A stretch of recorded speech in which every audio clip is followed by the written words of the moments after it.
हे जीव, तुम भी अपने को जान जा, अपने स्वरूप का ज्ञान प्राप्त कर ले और जाग जा। मैं एक जागा हुआ वह ईश्वर स्वरूप सद्गुरु भगवान हूँ। हमें अपने चेतना का स्वरूप का ज्ञान है,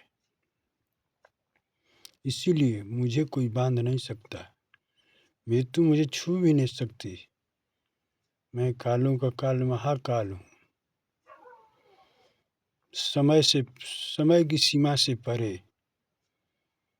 इस संसार प्रकृति से परे शरीर में रहने वाला हूँ, पर शरीर से परे अपनी चेतना में निवास करता हूँ।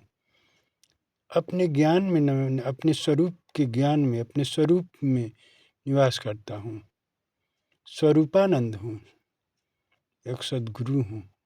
दुनिया को जगाने के लिए, इस चेतना को अपने स्वरूप का बोध कराने के लिए ही मैं धरती पर आया हूँ, आता हूँ और जाता हूँ। जिससे कृष्ण आए थे और धरती पर जीवों को बोध करा करके अपने स्वरूप का चले गए। गीता का ज्ञान देकर चले गए। गीता का ज्ञान अपने स्वरूप को जानने का एक माध्यम, एक बोध है। वैसे ही मैं भी बता रहा हूँ। अपने जीव ज्ञान को छोड़ करके तू अपने सच्चे आत्मज्ञान को प्राप्त हो जा। तुम कौन है? अपने जीव ज्ञान से छोड़ हट करके आत्मज्ञान में जा करके ब्रह्म ज्ञान को प्राप्त कर जा।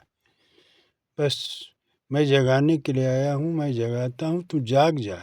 झकझोरता हूँ, मैं नींद को तोड़ता हूँ। इसीलिए तो मुझे लोग पसंद नहीं करते हैं, मेरी बातों को नहीं सुनना चाहते हैं, क्योंकि मैं सबके नींद को तोड़ना चाहता हूँ।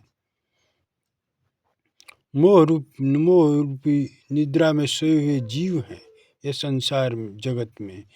मोह और अहंकार के मैं हूँ और मेरा है, यही मोह है। और इस मोह रूपी निद्रा में सोए हुए जीव अपने को अचेत हैं, बेहोश हैं। और यही जीव का अज्ञान है, और यही जीव अज्ञानता में फंसे हुए जन्म मृत्यु के चक्र में पड़कर 84 लाख योनि में भटक रहे हैं। जीवात्मा उसकी है जो है वो तड़फड़ा रही है मछली की भांति। जैसे बहेलिए के जाल में एक पक्षी फंस कर तड़फड़ाता है, वैसे माया के जाल में फंस करके उसकी आत्मा तड़फड़ा रही है उस शरीर में, जो शरीर वाला है, जो जीव है। हे इसलिए हे जीव प्राणियों, अपने को तू याद कर, अपने स्वरूप का बोध कर, अपने को तू जान। तू कौन है, कहाँ से आया है, तुझे कहाँ जाना है। तू जाग जा, मैं जगा रहा हूँ। मैं चेतना दे करके मैं सत्य कहता हूँ। ये ब्रह्म ज्ञान, ये जीव जो ब्रह्म तत्व को बता रहा हूँ, यही सत्य है। तो सत्य को धारण कर ले। अपनी आत्मा ही सत्य है, तेरी आत्मा ही सत्य है। अपनी आत्मा में जा करके अपनी आत्मा, अपने जीव ज्ञान को छोड़ करके तू ब्रह्म ज्ञान को धारण कर। तू ब्रह्म स्वरूप ही है, तू अचेतन है, अविनाशी है,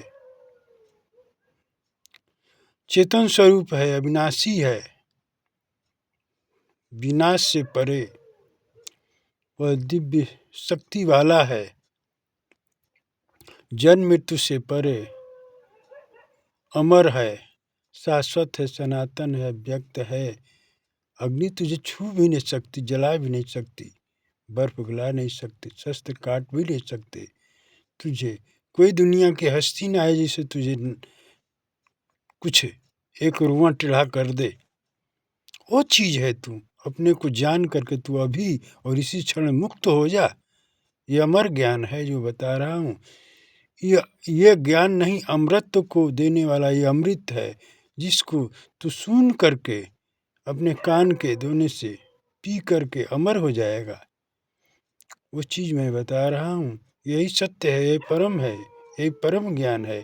इसलिए संसारिक सभी जीव जो ये धरती पर दिखाई देते हैं शरीरधारी हैं, चाहे 84 लाख योनि में जो भी जीव दिखाई देते हैं, पशु पक्षी कीट पतंग मानव, जो अज्ञानता के कारण माया के ज्ञान के कारण मायावी बन करके संसार में शरीर के सुख भोग में जीते हैं, शरीर के सुख भोग के लिए शरीर का भोग करते हैं, शरीर में ही पड़े रहते हैं, माया में ही पड़े रहते हैं। वो स्त्री पुरुष अंधे हैं, अज्ञानी हैं, इसीलिए अंधकार में शरीर को ही अपना जानकर शरीर के दुख सुख में लगे रहते हैं, शरीर के पोषण में लगे रहते हैं, शरीर के अपने नश्वर ज्ञान में लगे रहते हैं, इसीलिए वो दुखी हैं। उन्हें चेतना का ज्ञान हो जाए, मैं कौन हूँ, अपने वास्तविक स्वरूप को जान जाए, अपनी आत्मा को जान जाए, अपने आत्मा में निवास कर ले, तो फिर ये जन्म मृत्यु से पार हो जाता है, मुक्त हो जाता है, संसार के दुख सुख से भी पार हो जाता है। शरीर में रहते हुए शरीर वाला होते हुए शरीर से मुक्त हो जाएगा और जन्म मृत्यु से पार होकर अपने शाश्वत स्वरूप में वो जीव आत्मा जीवात्मा अपने जीव ज्ञान को भूल कर वो ब्रह्म ज्ञान को प्राप्त कर ब्रह्म में जाकर लीन होकर ब्रह्मत हो जाती है। ये ब्रह्म ज्ञान है। इस ज्ञान को तू धारण करके अभी और इसी क्षण तू मुक्त हो जा। तू मुक्त ही है, केवल तुम्हें नश्वर माया का ज्ञान अज्ञानता तुझे बांधी हुई है। तू अपने को जीव समझ करके एक अज्ञान एक आदमी एक हाड़ मांस वाला एक व्यक्ति समझ करके संसार में पड़ा हुआ है जन्म से मृत्यु तक। इस शरीर के नाम के पीछे रूप और परिचय के पीछे तू संसारिक जीव प्राणियों के नाते रिश्ते और संसार के व्यवहार में जोड़ करके फंसे हुए हो। इसलिए तुम भूल करके इस संसार में अपने जीवन को बर्बाद मत कर। अभी और इसी क्षण तू मुक्त हो जा। तू मुक्त ही है। अपने को तू याद कर, अपने चेतन स्वरूप को याद कर, अपने ज्ञान स्वरूप को, अपनी आत्मा को याद कर। तू ब्रह्म है, तू ईश्वर है, तू भगवान है। क्यों तू दुखी है संसार में? तुझे कालों का काल महाकाल है। तू क्यों तुम मरने के भय से शोकाकुल हो? केवल इस भ्रम को हटा दे और शाश्वत सनातन अव्यक्त को प्राप्त करके अपनी चेतना में स्थित हो जा। और बस चेतना में स्थित होने का ही नाम मोक्ष मुक्ति और भगवत प्राप्ति है। तुम स्वतः तू भगवान रूप हो, भगवत रूप हो, ईश्वर स्वरूप हो। मैं झूठा नहीं कि मैं सत्य कहता हूँ। ईश्वर अंश जीव अविनाशी चेतन अमल सह सुख राशि, ये कही गई है तो गलत नहीं है, किसी ने कहा है। इसीलिए अभी अपने स्वरूप को में जाकर स्थित हो जा। ओम शांति शांति शांति।